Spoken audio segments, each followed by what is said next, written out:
Karena ini peluang yang cukup baik yang ditawarkan oleh pemerintah pusat kepada daerah. Karena itu kami atas nama pemerintah daerah, atas nama Bupati Kerom menyampaikan kepada seluruh rekan-rekan sekalian yang sudah lama mengabdi di Kerom sebagai honor, sebagai tenaga kontrak, kita sampaikan supaya mempersiapkan syarat lalu menyampaikan itu sehingga masuk di data Dapodik yang ada di Kerom, sehingga mereka menjadi prioritas untuk kita masukkan di dalam kategori guru P3K. Proses penerimaan pegawai pemerintah dengan perjanjian kontrak atau yang disingkat P3K. Kita beberapa waktu lalu sudah melakukan rapat koordinasi dengan BKD dan BKD Provinsi Papua untuk kuota pegawai P3K untuk Papua. Kebetulan di data Dapodik kita ada sekitar 495 yang kita ajukan untuk diproses di data P3K. Nah, kuota yang disetujui sebanyak 283. Itu kuota untuk Kerom. Nah, kita diberi waktu untuk proses seleksinya itu mulai dari Sabtu sampai dengan batas waktu tanggal 12. Lalu kita sudah melakukan koordinasi, ini semua dilakukan oleh BKD. Kami menyampaikan data dari data Dapodik kita. Selanjutnya kita setelah diproses, hari ini kita menyampaikan pengumuman hasil yang diseleksi teman-teman guru yang memiliki persyaratan. Dari beberapa persyaratan, salah satunya itu dia harus punya sudah masuk di data Dapodik. Yang berikut paling tidak itu yang masuk itu dia sudah punya masa kerja lebih dari 5 tahun mengabdi sebagai tenaga honor, itu kita prioritaskan untuk masuk di dalam data penerimaan seleksi. Nah, yang ditayangkan hari ini kurang lebih yang kita umumkan itu ada 209. Kita harus mengejar untuk harus mencapai kuota yang diberikan kepada Kerom itu sebanyak 283. Itu yang harus kita kejar sampai harus pas dengan jumlah itu. Dan akan kita proses sesuai dengan data yang ada sampai jumlah yang ditentukan itu kita harus peroleh. Sehingga kuota kita tidak rugi. Itu yang akan kita kejar dalam waktu dekat ini. Dan seleksi ini akan dilakukan sampai kita menyesuaikan dengan jadwal yang ditentukan oleh provinsi. Sampai paling terakhir itu di Januari, Februari itu sudah mereka punya NIK, nomor induk pegawai sebagai tenaga P3K. Muncul di sini 209 ini itu setelah seleksi dari data Dapodik, kemudian mereka yang sudah mengajukan dan ada beberapa yang belum mengajukan syaratnya untuk masuk di dalam daftar yang diseleksi. Nah, kita harus mengejar sisa yang 74 ini untuk sampai harus pas dengan 283. Nah, yang ditampilkan itu syaratnya sudah lengkap dan itu bisa masuk di BKD. Masih ada beberapa yang syaratnya belum lengkap, itu sebabnya jumlah ini belum bisa masuk sampai dengan kuota yang ditentukan. Kalau kuota-kuota ini berarti diambil dari guru-guru yang sudah bekerja tapi honor mungkin Pak atau bagaimana? Ya, kuota ini kita prioritaskan mereka yang sudah lama honor di sini, sehingga tidak mengurangi.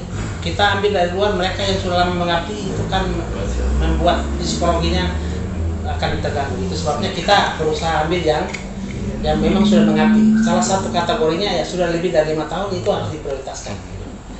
Selain kategori itu Pak, apakah ada kategori non Papua yang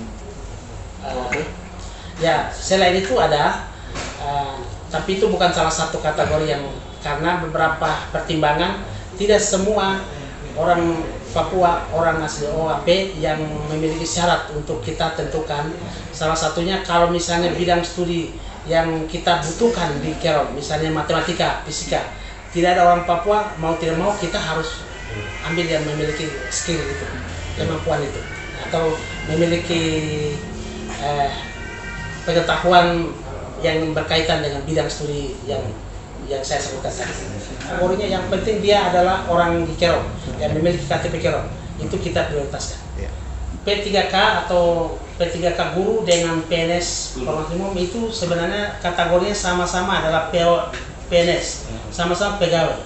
Yang membedakan adalah PNS yang sudah diangkat sebelumnya sampai di tahun ini mereka masih menerima pensiun. Sedangkan kategori yang P3K dia adalah PNS tapi setelah selesai dia tidak punya pensiun. Itu perbedaannya. Itu adalah kami di Dinas Pendidikan dan Kebudayaan Kabupaten Kerong. Dalam hal ini yang kami sudah siapkan untuk beberapa gedung sekolah yang pastinya kami akan sewa dan gunakan itu untuk para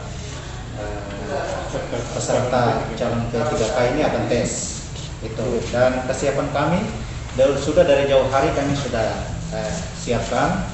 Dalam hal ini kami sudah sampaikan kepada Bapak Ibu guru untuk setiap guru harus verbal ijazah lewat info, namanya info GTK, dan itu mereka sudah verbal, dan yang sudah verbal jumlahnya itu 298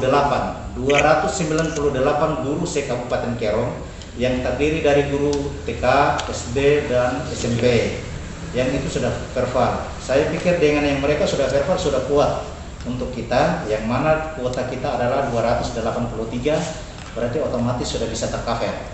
Begitu. Jadi untuk kami khusus Dinas Pendidikan dan tim pelaksana kami sudah sangat siap, dan kami mungkin hari Senin kami sudah akan mulai dengan perekrutan dan pendaftaran sekaligus tes. Nanti pendaftarannya di Dinas ini.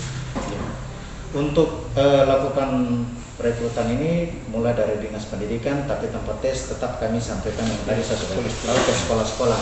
Salah satunya mungkin SMP 3 Asonam, SMP Tegasa yang punya fasilitas komputer NBK, dan juga pasti SMK juga pasti kami akan gunakan. Saya pikir yang harus daftar dan yang harus datang untuk mendaftar dan yang harus berusaha itu adalah teman-teman yang memang sudah puluhan tahun ada di sekolah. Itu bukan karena hari ini dia mimpi dia jadi guru langsung hari ini daftar, enggak. Jelas ya, itu sudah jelas. Jadi berpuluh-puluh tahun dia ada di sana, dan umurnya sudah banyak yang sudah di atas 35 sampai 50, itu banyak dan bertahun-tahun ada.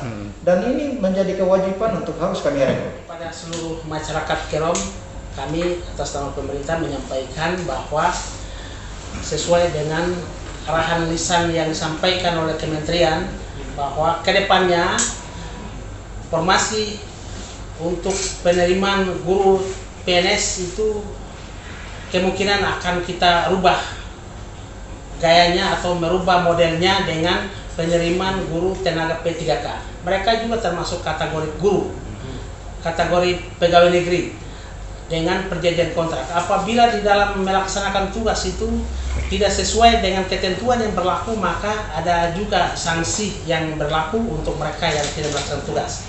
Dan kedepannya tidak ada lagi penerimaan formasi umum untuk guru. Mereka akan menerima pegawai tenaga P3K yang menjadi prioritas untuk guru, karena profesionalnya yang menjadi prioritas utamanya.